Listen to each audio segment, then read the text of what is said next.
Bien. Este es un programa de cambio climático acerca de la gestión de riesgos, algunas interrogantes que se plantean a nivel de reflexión correspondientes al Ministerio de Ambiente a través de un proyecto llamado Segunda Comunicación Nacional de Cambio Climático ante la Conferencia Mundial de Naciones y ante el Programa Nacional de Naciones Unidas.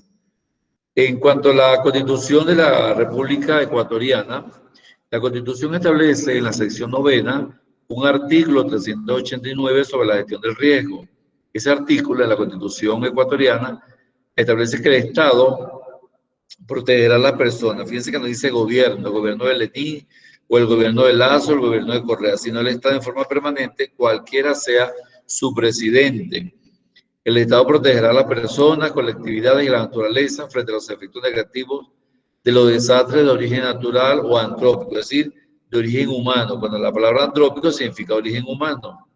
Mediante la prevención ante el riesgo, la mitigación de desastres, la recuperación y mejoramiento de condiciones sociales, económicas y ambientales, con el propósito u objetivo de minimizar la condición de vulnerabilidad. Quiere decir que es responsabilidad del Estado proteger a las personas, colectividades y naturaleza ante cualquier desastre de origen natural o antrópico que pueda mermar esas condiciones sociales de tal forma que esa población pueda recuperarse, pueda mitigar los impactos negativos, sociales o económicos, de manera de poder reducir su vulnerabilidad, tal como cuando sucede maremotos, tsunami, terremoto o condiciones climáticas cambiantes de forma muy intempestiva.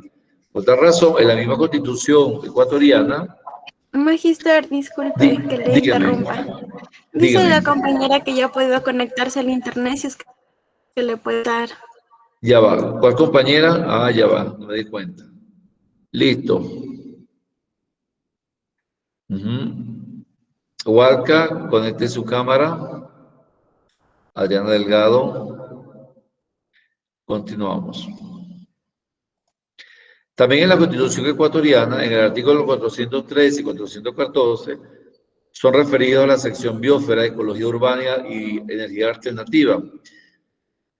En el 413, la Constitución del septiembre de 2008, o sea que ya va a cumplir unos ciertos años, dice: el Estado promoverá la eficiencia energética, el desarrollo y uso de prácticas y tecnologías ambientalmente limpias y sanas. Fíjense que el Estado está promoviendo el uso de tecnologías limpias, así como de energías renovables, diversificadas, bajo impacto y que no pongan en riesgo la soberanía alimentaria, el equilibrio ecológico y los ecosistemas y el derecho de agua. Asimismo, el artículo 414 de la misma Constitución ecuatoriana establece que el Estado adoptará medidas adecuadas y transversales para la mitigación, o sea, para la reducción del cambio climático mediante la limitación de las emisiones de gases de efecto invernadero, la deforestación y la contaminación atmosférica, tomando medidas para conservar los bosques, la vegetación y protegerá la población en riesgo, una población por supuesto vulnerable. Entonces quiere decir que la Constitución ecuatoriana ya prevé algunos artículos donde el Estado debe proteger a esa población vulnerable ante riesgos naturales o antrópicos.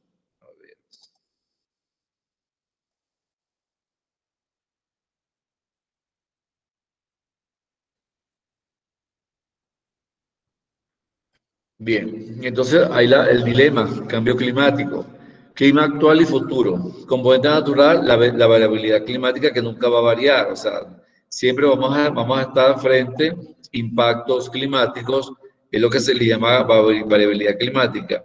Y también vamos a estar presente el campo antropogénico, es decir, la intervención del hombre con el aspecto de modificar ese cambio climático, ya sea hacia la mitigación o hacia la adaptación. Quiere decir que va a haber un constante cambio permanente en el clima y de allí aparece sin interrogación. Es decir, que ese cambio climático actual y futuro obedece a un componente natural propio de la naturaleza y a un componente antropogénico propio de la intervención del hombre en el proceso de intervención y cambio de ese clima climático. Por otra razón, ya sabemos que las concentraciones de dióxido de carbono, la temperatura y el nivel del mar seguirán subiendo mucho después de reducirse las emisiones. Y tiempo que se alcance el equilibrio va a ser más de 1000 años. elevación a nivel del mar debido a la fusión de los hielos, varios milenios, elevación a nivel del mar debido a la expansión térmica, siglos y milenios en poder contrarrestar este impacto. Estabilización de las temperaturas se llevará algunos siglos y la estabilización del dióxido de carbono se llevará de 100 a 300 años. Y el propósito es reducir las emisiones de dióxido de carbono por efecto de gases efecto invernadero. Entonces, el 75% de los desastres actuales son de origen climático, es la hipótesis. Es importante aquí reflexionar. Este porcentaje se refleja en una prioridad de los planes y programas nacionales, regionales y mundiales. Por supuesto que es un porcentaje demasiado alto que los estados tendrán que afrontar de manera de poder mitigar, ¿okay?, esos desastres el menor porcentaje posible. Aquí vemos el cambio del sistema climático, y ustedes lo conocen, lo hemos visto en varias láminas, acerca de los cambios de la radiación solar que produce el efecto invernadero a través de la acción del hielo, ¿verdad? La fusión del hielo océano, luego evaporándose y al ir a las nubes se convierte en lluvia ácida. Eso produce una radiación terrestre a través del impacto de las influencias humanas, el deshielo de los glaciares que van directamente a los ríos, pero aquí hay cambios en el océano a nivel de la circulación, a nivel del mar, a nivel biogénico, lo cual se producen cambios en la superficie terrestre, a nivel de la biosfera, del suelo, en la superficie terrestre, y se producen las lluvias, ¿verdad?, ya sean tanto de lluvia ácida como de lluvias normales. Entonces, fíjense que esta es una interacción producto del cambio climático. El clima es el resultado de interacciones internas y externas, internas y forzantes y externas del clima climático. Entonces, vamos a la segunda reflexión, nos hacemos la pregunta: ¿cuánto lo conocemos y cuánto lo monitoreamos? ¿Invertimos en conocer y monitorear el sistema climático?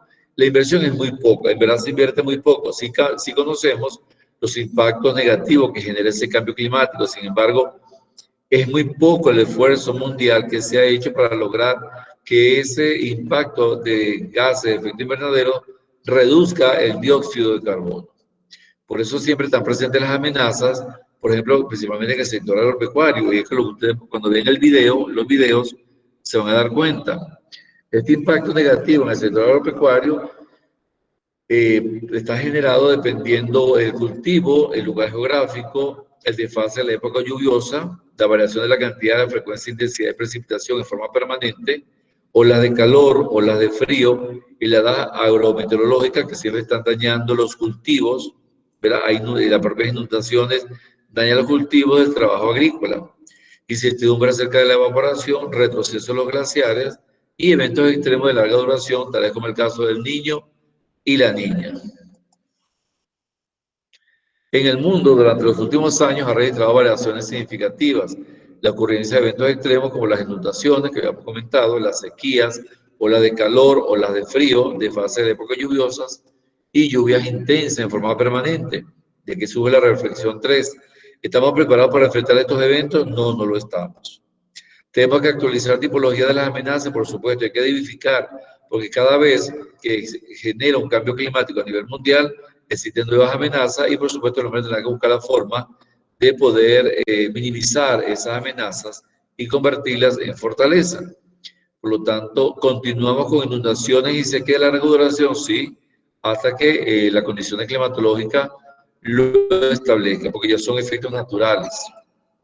Algunos retos y oportunidades, en el caso del futuro del régimen climático, hay un plan de acción de Bali que se desarrolló en Indonesia para proteger las 114 islas que agrupan ese país.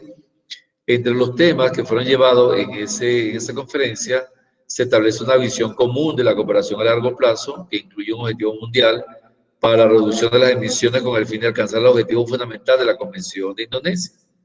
Intensificación de la labor nacional e internacional relativa a la mitigación del cambio climático, es decir, a minimizar los daños de ese cambio climático, que incluyen medidas de mitigación para países en desarrollo, intensificar la labor relativa a la adaptación, generar programas de adaptación al cambio climático, la intensificación de la labor y el desarrollo de transferencia de tecnología, convirtiendo la tecnología de alto impacto en tecnologías limpias, tecnologías agrícolas, de manera de seguir apoyando la medida de mitigación y adaptación y la intensificación de la labor destinada a proporcionar recursos financieros e inversiones en apoyo a medidas de mitigación y adaptación de la cooperación tecnológica.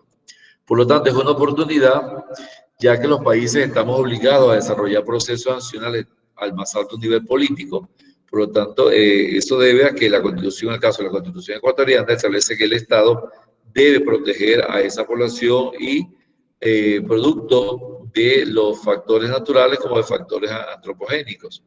Momentos para vencer barreras por institucionalización, recursos, apropiamiento, sensibilización pública, etc.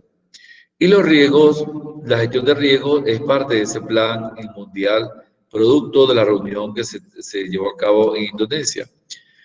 Existen algunas sinergias. ¿Qué son sinergias? Sinergias son unión de fuerzas, unión de programas, estrategias a nivel mundial para poder mitigar ese cambio climático y que la población se pueda adaptar ante los efectos vulnerables de ese cambio climático. Esas sinergias ocurren a través de la gestión de riesgo.